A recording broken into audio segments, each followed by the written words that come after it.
Hey guys, welcome back to the show where we discuss what's going on with your psychology so you can manage your life.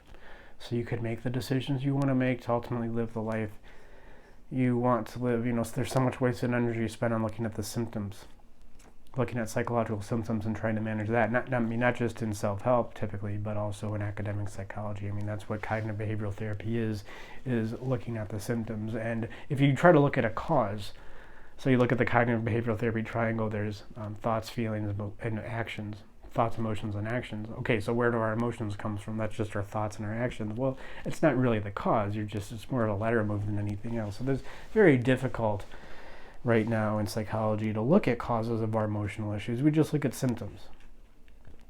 And of course, that's going to make the solving your issue impossible ultimately, and just way more difficult than it needs to be. But when we understand emotions and how they work fundamentally, then we can start looking at the causes that give rise to the symptoms. Right, so beliefs, like everybody talks about, got to change your beliefs. If you want new life, get new beliefs.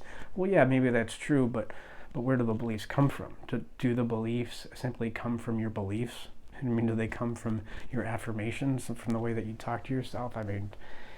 Maybe in some convoluted process, but ultimately your beliefs come from how you interact with your emotions, probably how you've been interacting with your emotions on an unconscious level for years, decades.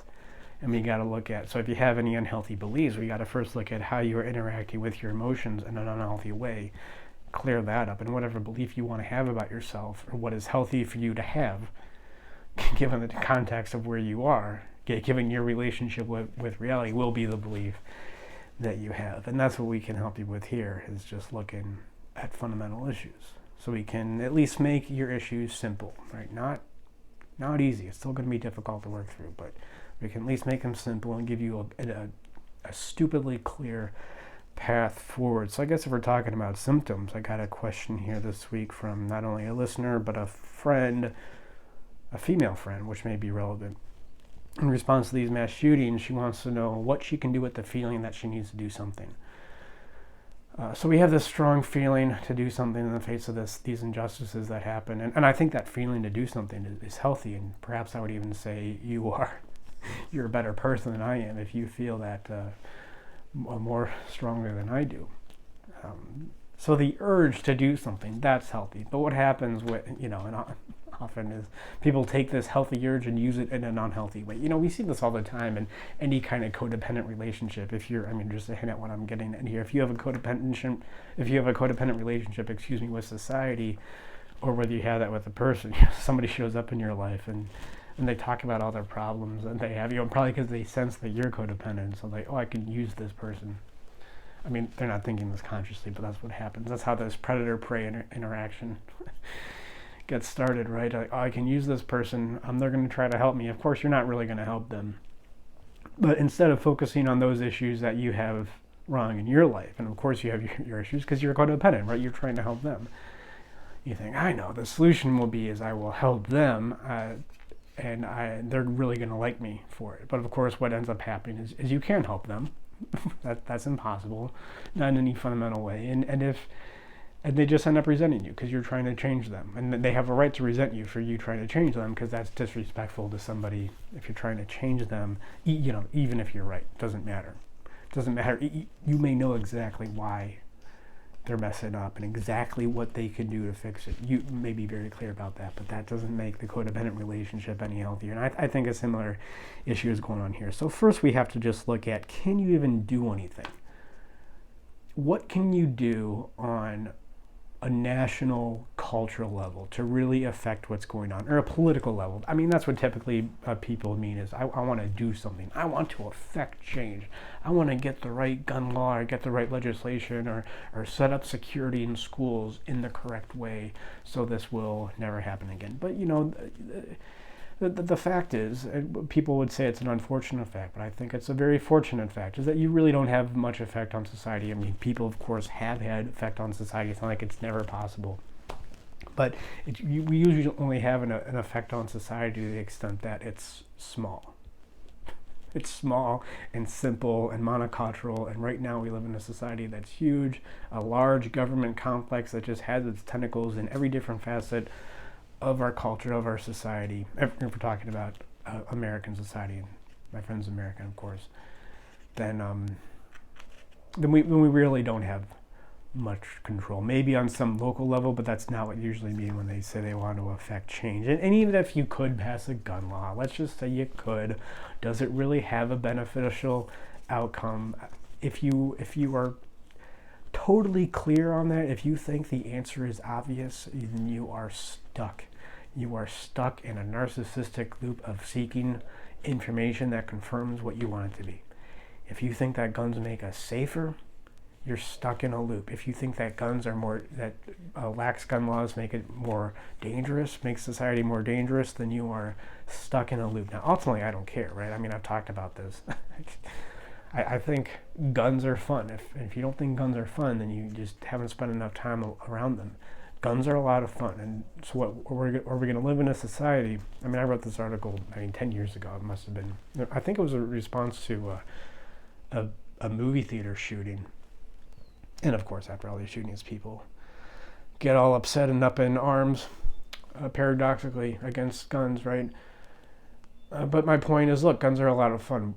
We don't want to have a society where we go around banning something just because banning something that's a lot of fun just because it may be dangerous. I mean, that sets a horrible precedent for society, and you ultimately don't want to live in that society where that precedent is carried to the nth degree. And that's how I think it's healthy to think about it when you look at any kind of government action.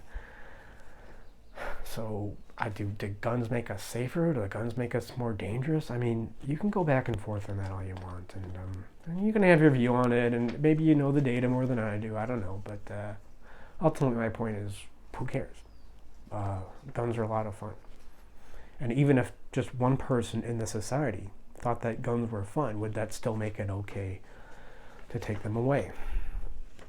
Just because they could potentially be dangerous when they're in the wrong hands. I would really want you to think carefully about the implications of that before you start wanting to do something and take action, which is usually what people say when they get the urge to do something. So what's really going on? Look, you can't really affect society. You know, the U.S. government, if you think, if you haven't heard it now, hear me now, believe me later. Politicians don't care about you. They don't care about keeping you safe. This isn't cynical. It's just the way it works. It's the way it always works. So why do you really care? We have to ask, if you don't really have any power in society, there's nothing you can really do to change culture in any immediate way. Why do you really have this strong urge to do something? And I just have to assume that you have this strong urge because it is a way for you to compensate for, same thing with a codependent person in a personal relationship. It's a way for you to compensate for any feelings of inadequacy you have in your own life. So, look, I mean, we look at videos of crime online, like, people shoplifting here in San Francisco. Well, we don't get the calls to actions to do anything to these because it's not that visceral, like especially a school shooting. We just look at that and go, oh man, looks like San Francisco is a crappy place to live and it probably smells like tinkle, and of course it indeed does. But I mean, the school shooting, it's way more visceral, right? Because it's children being unsafe, children dying in the exact place where they need to feel safe. So it really means something to us. So I would look at, if you have the feeling that you have to do something about these school shootings, look at any feelings of injustice in your own life and any feelings of insecurity or feeling unsafe. Not that you're wrong to say that it's an injustice, right? I mean, that's the trick. Of course it's an injustice that it happens. Of course it's wrong for children to feel unsafe in the exact place they need to feel the safest, where they go to learn. Where they go learn how to be adults. Like, we don't have society without well-functioning schools. But, right, you can't do anything about that. We've already settled that. So look at any injustices or any places of insecurity in your life that you're just projecting on these school shootings. And these school shootings are great projection because they're visceral, it matters to us. And so those are the first things I would look at. And the other thing I would look at is, I guess this kind of goes along with the first two things, is where are you using this as a rationalization? So you feel the urge to do something.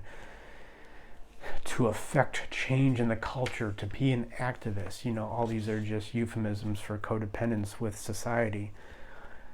You get involved in these processes as a rationalization for not understanding how to manage your own issues. Or you can even use it as a sense of self-pity. Like, what's the point of trying, for instance, if we live in a world where some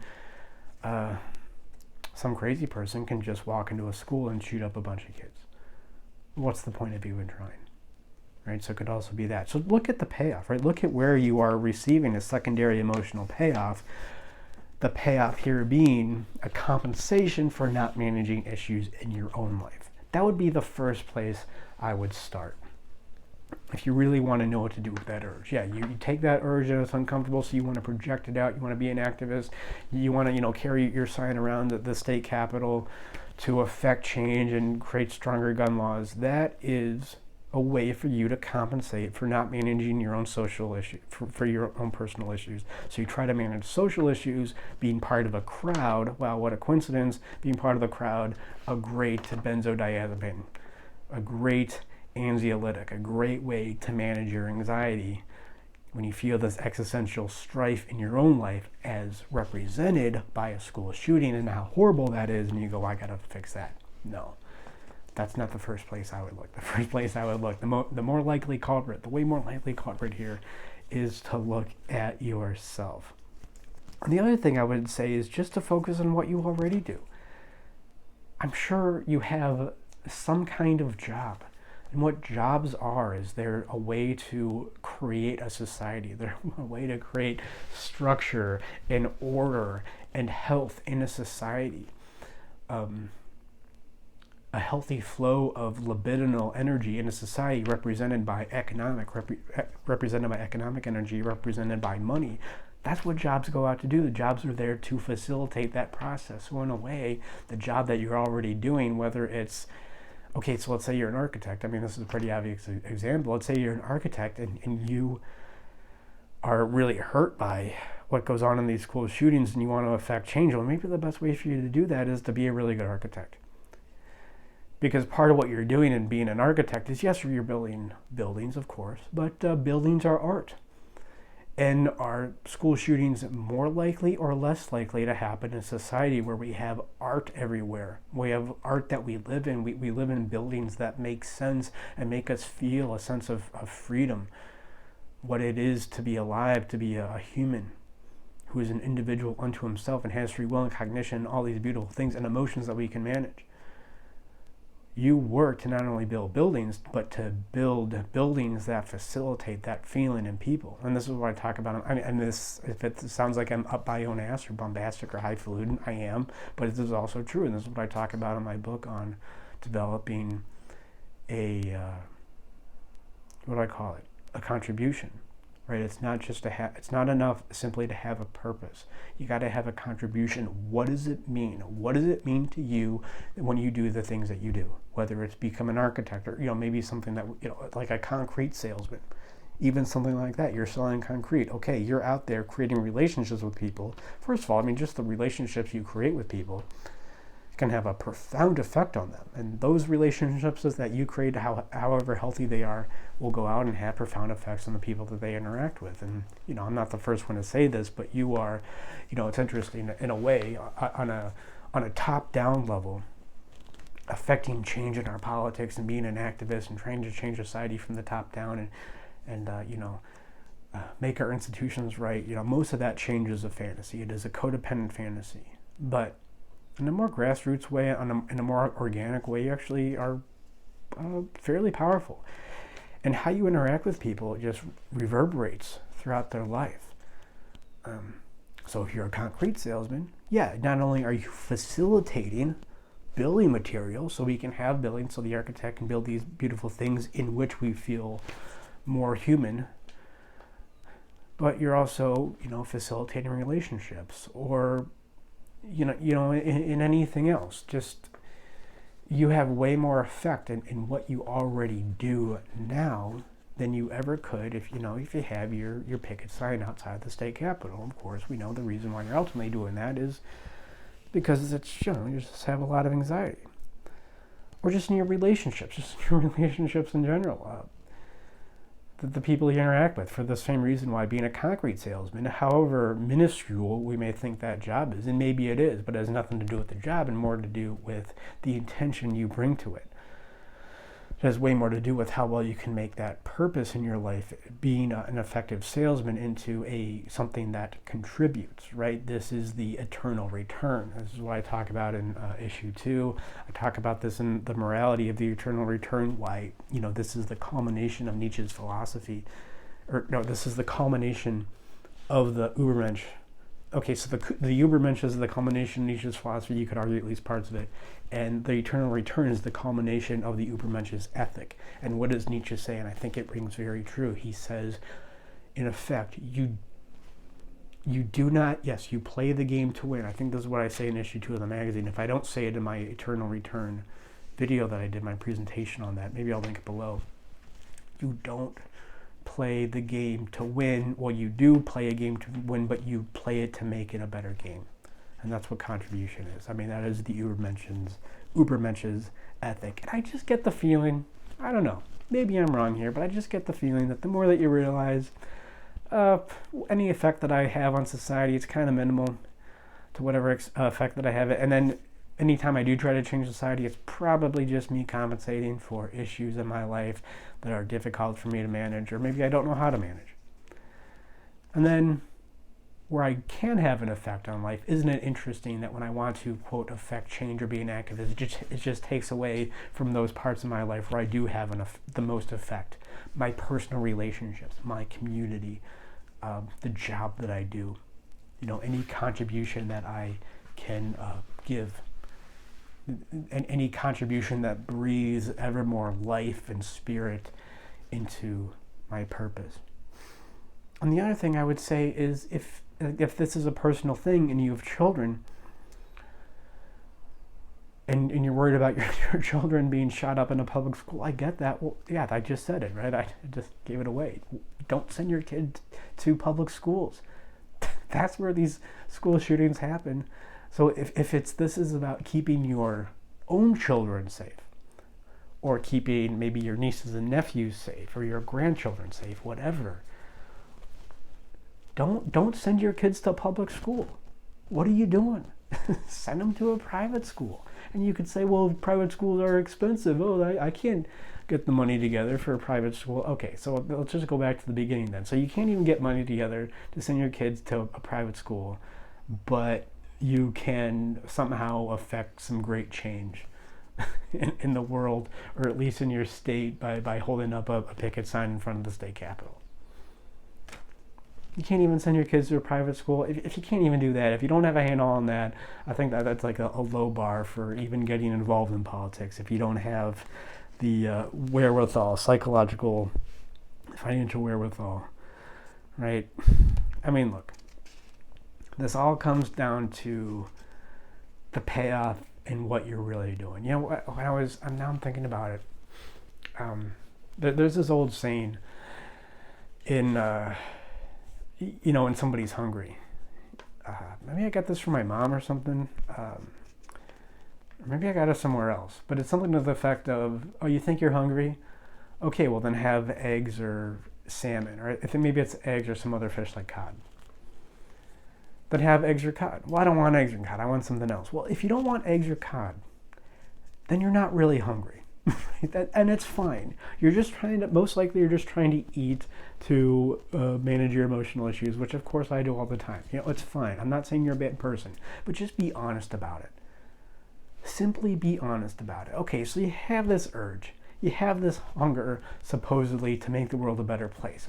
Turn that lens in on yourself. Oh, you don't want to do that? You want to stand out in front of the Capitol with your picket sign? Well, then you don't really want to change the world. What you want to do is you want to distract yourself from your emotional issues. That's what you want. So look at the payoff, right? This is a great example of what I call the secondary emotional payoff, is the emotional state that we put ourselves in to compensate in a sense for the stress of mismanaging our emotions, often on an unconscious level. So we do something called the secondary emotional payoff. and a healthy, or not a healthy, but a robust secondary emotional payoff, one that affects a lot of us, is, well, changing society.